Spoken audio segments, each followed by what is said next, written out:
Hello friends. तो आज हम लोग बात करने वाले हैं ईटीएफ्स के बारे में। ईटीएफ्स में ट्रेड करने का या फिर पोजीशन बनाए कुछ एडेड एडवांटेज मुझे लगता है, जो मैं आप लोगों के साथ शेयर करना चाहता हूँ। पहले तो ईटीएफ्स जो हैं, कुछ गोल्ड ईटीएफ्स होती हैं, कुछ सिल्वर ईटीएफ होती हैं, कुछ अलग अलग टाइप वेरियस टाइप की ईटीएफ होती हैं। अभी मैं फ़िलहाल जिन ईटीएफ्स में ट्रेड करता हूँ that are two ETFs. First one is Nifty 20। Nifty 50 को ट्रैक करता है, उसके निफ्टी 50 की मूवमेंट जैसी होती है उस ईटीएफ की भी मूवमेंट उस टाइप से होती है। प्लस उसके अलावा मैं एक निफ्टी अल्फ़ा 50 इंडेक्स के ऊपर जो एक ईटीएफ है जो कोटे की तरफ जाता है, उसको भी मैं आजकल फोकस करता हूँ उसके ऊपर भी। और उसमें मैं एक आई वुड शुड से कि मैं एक शॉर्ट टर्म पोजीशन बनाता हूँ, और उन शॉर्ट टर्म पोजीशंस पे मेरा टारगेट करीबन 4 से 5% का रहता है। और जो भी मेरा ये डिप्लॉयड कैपिटल है उसके ऊपर अगर मुझे 4 से 5% का एक महीने में जो रिटर्न मिल जाता है, so I square off my positions. Plus अगर आप एफडीज़ देखेंगे तो एफडीज़ में ऑन एवरेज 7 to 8% का रिटर्न आपको मिलता है। म्यूचुअल फंड लॉन्ग रन में 12 से 15% जैसा रिटर्न देते हैं। और ईटीएफ्स में आपके रिटर्न्स कुछ बेहतर हो सकते हैं अगर आप उसको अच्छी तरीके से टाइमली मतलब बाय करो और प्रॉफिट बुक करो। ये कोई बाय या सेल रिकमेंडेशन नहीं है, this is purely based on my personal experience.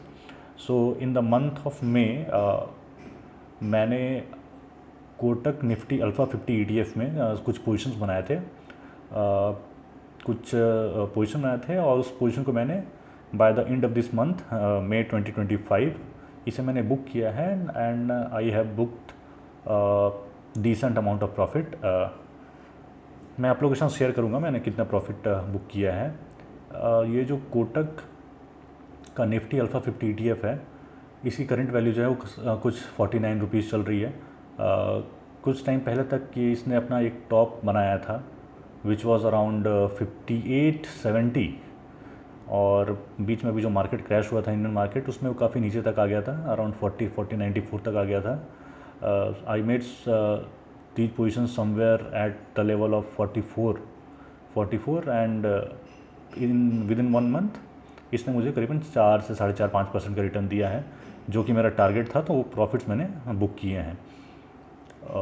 ये जो ईटीएफ है ये इन कंपनीज़ को इनकी जो बेस में जो है इसकी जो वैल्यूएशन है वो इन कंपनीज़ के ऊपर रिलाई करती है कितने कितने परसेंट।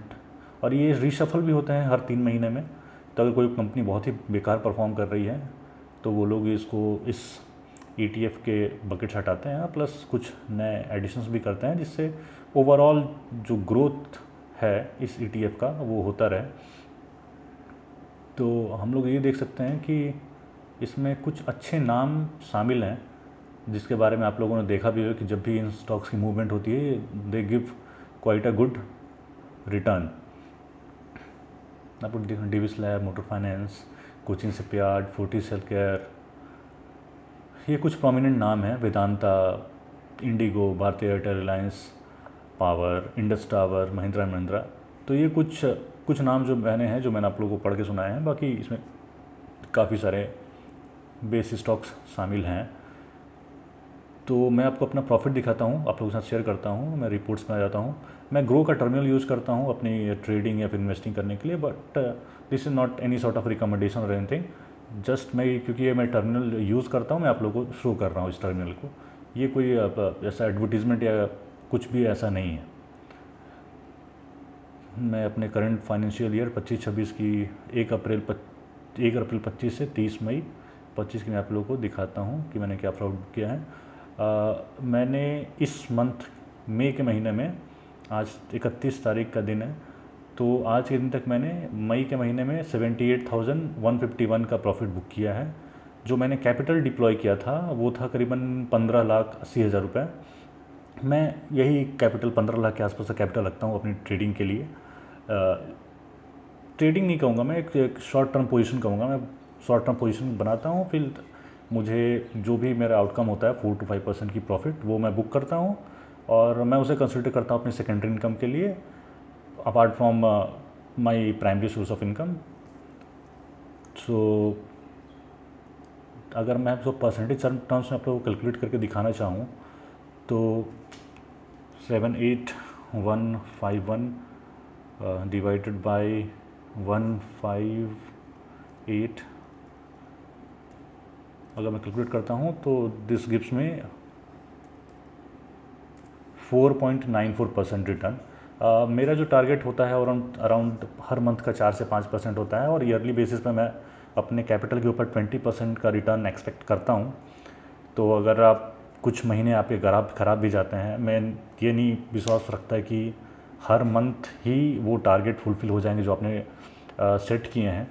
सो कभी कभी ऐसा भी होता है किसी मंथ आपको लॉस भी बुक करना पड़ता है।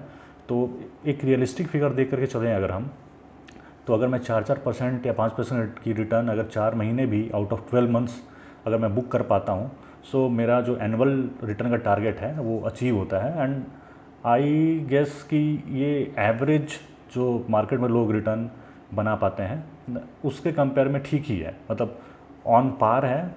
और this will in a longer period over the years ये आपको एक अच्छा हैंडसम अमाउंट बना करके देगा। आप लोगों से मैं रिक्वेस्ट करता हूँ कि आप लोग भी अपने आइडियाज़ या फिर जिस फाइनेंशियल इंस्ट्रूमेंट्स में आप ट्रेड करते हैं, इन्वेस्ट करते हैं, जिनका रिटर्न कुछ अच्छा आ सकता है या फिर आता है, आप प्लीज़ उसे कमेंट सेक्शन में शेयर कीजिए। हम लोग एक एक करके उस पर डिस्कस करेंगे। और करीबन मैं बोलूँगा कि मुझे 7 से 8 साल हो चुके हैं शेयर मार्केट में इन्वॉल्व हुए। कुछ ईयर्स में मुझे प्रॉफिट्स भी हुए हैं, कुछ ईयर्स में मुझे लॉस भी हुई हैं। सो मैंने काफ़ी करेज करके अपने ये जो जर्नी है वो यूट्यूब पे शेयर करने का सोचा आप लोगों के साथ। तो